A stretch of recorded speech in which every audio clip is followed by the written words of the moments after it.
반갑습니다. 4월 28일 주일 큐티 스케치 시간입니다. 오늘 본문은 야고보서 4장 11절부터 17절까지 말씀입니다.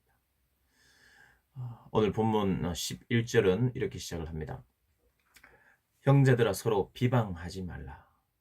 형제를 비방하는 자나 형제를 판단하는 자는 곧 율법을 비방하고 율법을 판단하는 것이라. 네가 만일 율법을 판단하면 율법의 준행자가 아니요 재판관이로다. 형제들아 서로 비방하지 말라. 이 앞전의 내용은 혀를 잘 다스리라 그랬습니다. 이 혀로 비방을 하게 되죠. 그러니까 이 혀와 비방이 연결되어 있습니다. 그리고 또 이 혀를 잘 다스리라 하고 또 그 다음 또 정욕에 대해서 어제 본문은 정욕을 다스리라 이렇게 이야기를 했죠. 이 정욕도 이 정욕 때문에 다툼이 일어납니다. 어제 다툼이 일어난다 그랬어요. 성경이 이야기하고 있는 거죠. 싸움이 있고 분쟁이 있는. 근데 이 다툼도 역시 이 혀와 관계되어 있는 거죠. 그러니까 정욕이 있고 욕심이 있고 그 욕심이 서로 부딪힐 때에 혀를 잘 다스리지 못하고 악한 말을 하고 또 죽이는 독과 같이 그리고 불과 같이 확 이 상황들을 악화시키는 거죠. 그 중에 하나가 비방입니다. 그러니까 혀를 잘 다스려야 되는 것, 그리고 정욕을 잘 다스려야 되는 것. 혀를 잘 못 다스리면 비방하게 되고, 정욕을 잘 다스리지 못하면 또 비방하게 되는 거죠. 이게 다 연관성이 있다는 것이에요. 물론 이것뿐만 아니라 거의 대부분의 죄는 다 연결이 돼 있어요.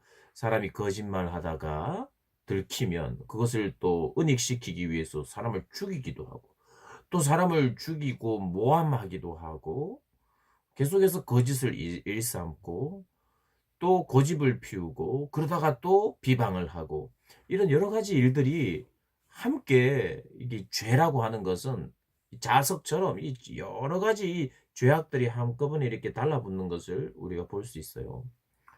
도둑질을 했다가도 거짓말을 하게 되고 거짓말하고 도둑질하다가 살인을 하게 되기도 하고 이 죄는 굉장한 결속력을 가지고 있습니다. 그래서 오늘 비방하지 말라는 것도 앞전의 내용과 무관하지 않아요. 정욕을 잘 다스려야만 비방하지 않습니다. 혀를 잘 다스려야만 비방하지 않아요. 비방하지 않아야 또 혀를 잘 다스리는 것입니다. 다 연결이 되어 있어요. 그러면서 형제들아 비방하지 말라. 만약에 비방하고 판단한다면 너는 율법을 지켜야 되는 사람인데 네가 재판관이냐.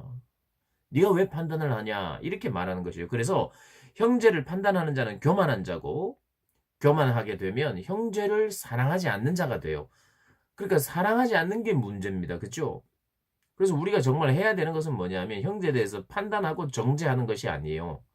저희들은 단지 그런데 이제 우리 판단이 설 때가 있어요. 아, 저 사람이 참 잘 못 가고 있다. 뭔가는 실수하고 있다.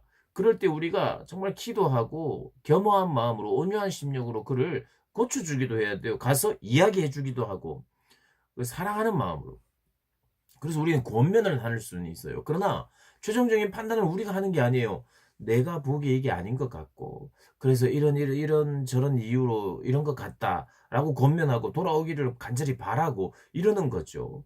그리고 그 사람은 언제든지 돌아올 수 있잖아요. 그리고 하나님 앞에 회개하면 그 사람은 또 새로운 삶을 살 수 있는 사람인데 내가 판단하고 내 판단을 최종적 판단으로 가진다는 것은 굉장한 죄고 교만이라는 것이죠. 그래서 우리가 이런 자세가 필요합니다. 내가 형제를 단지 권면하는 자이지 그를 위해서 내가 또 기도하는 자이지 그에 대한 모든 판단은 하나님께 맡겨야 된다는 거예요. 그래서 비방하지 말라는 거예요. 판단하지 말라는 거예요. 네가 판단하게 되면 율법을 비방하는 것이고 형제를 판단하는 자가 곧 율법을 비방하는 자고 율법을 판단하는 자라는 것이요.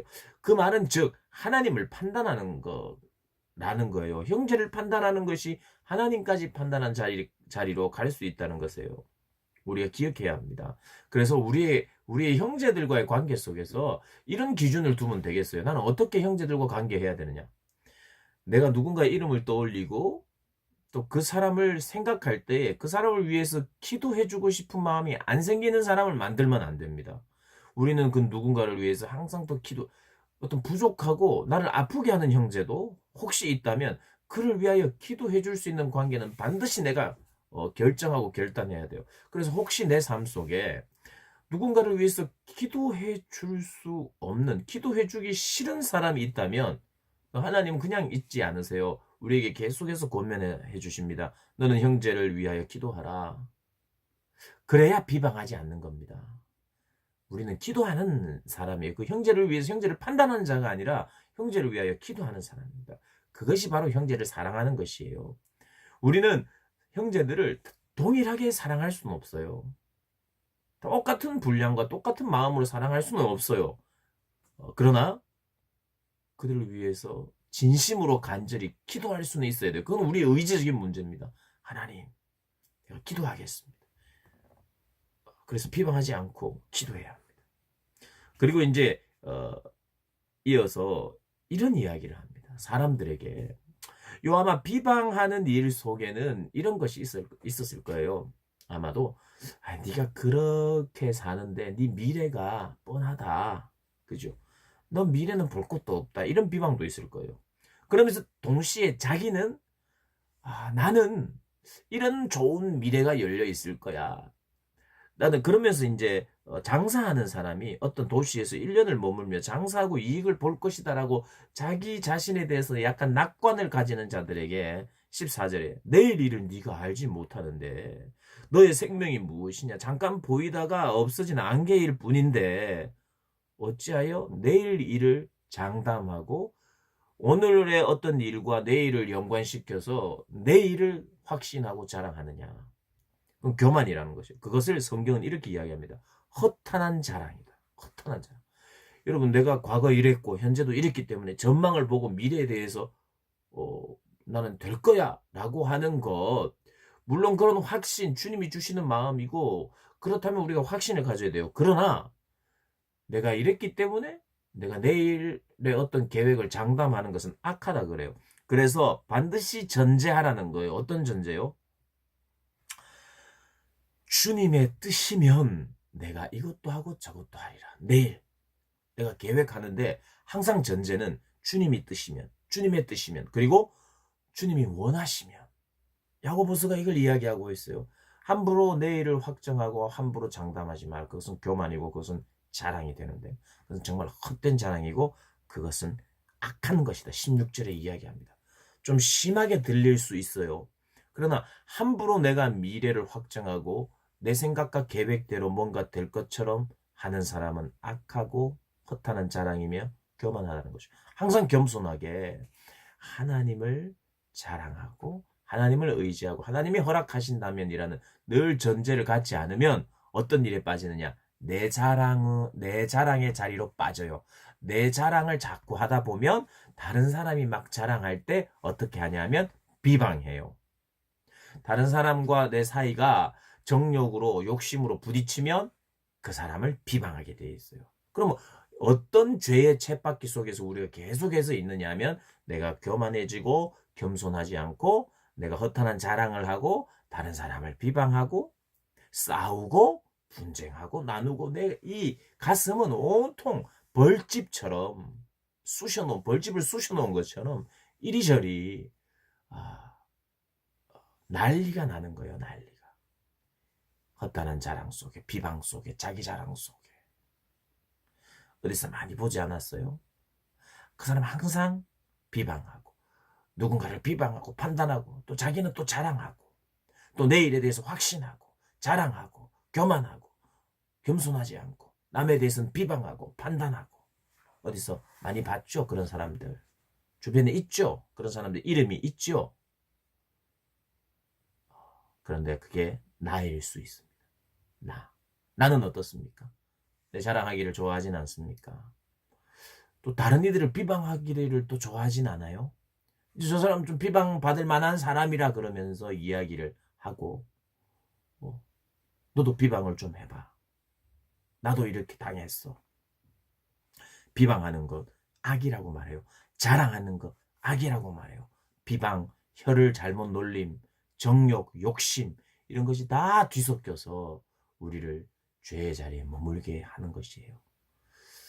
그런 의미에서 이 야고보서 우리가 지금 읽고 있는 이 며칠간의 이 본문은 인생에 있어서 굉장히 중요하고 어떤 그 사람의 인생을 결정적으로 좌우하는 그런 영역을 사실은 다루고 있어요. 이 한마디의 한 본문이 오늘 이 간단하게 나누는 이 큐티 스케치, 큐티 내용이 한 사람의 어떤 평생을 좌우하는 사실은 이런 어떤 이 말씀의 진리를 우리가 묵상할 때 한 구절과 한 장의 이 성경의 내용이 한 사람의 삶을 송두리째 바꿔놓을 수 있는 능력이 있다는 것을 기억하셔야 돼요. 우리 특별히 사랑하는 고등부 학생들 이런 본문을 대하면서 때로는 굉장히 생소할 거예요. 내가 너무 잘하는 게 내 자랑이고 남 비방인데 내가 너무 잘하는 게 이 혀로 참 이 혀를 다스리지 못하는 것인데 내가 정말 잘하는 게 욕심을 부리고 고집을 피우고 부딪히는 것인데 이런 것이 내 삶을 완전히 망가뜨려 놓구나 기억하셔야 됩니다. 고등학교 때부터 이런 성품들을 이 말씀을 통해서 내가 하나님 앞에서 변화되기를 자꾸 바랄 때에 그 인생은 정말 복된 인생이에요. 하나님을 가까이 하게 되는 인생이고 겸손하게 되는 인생이고 남을 위해서 기도해 줄 수 있는 인생이고 나는 누군가를 위해서 모든 사람에 대해서 나는 이 사람만큼은 이 사람을 위해서는 기도해 줄 수는 없다. 이런 사람이 생기면 안 돼요. 나는 어떤 사람이라도 기도해 줄 수 있는 사람이 되어야겠구나 생각하고 다짐하는 그런 우리 고등부 학생들 되시기를 주님의 이름으로 축복합니다.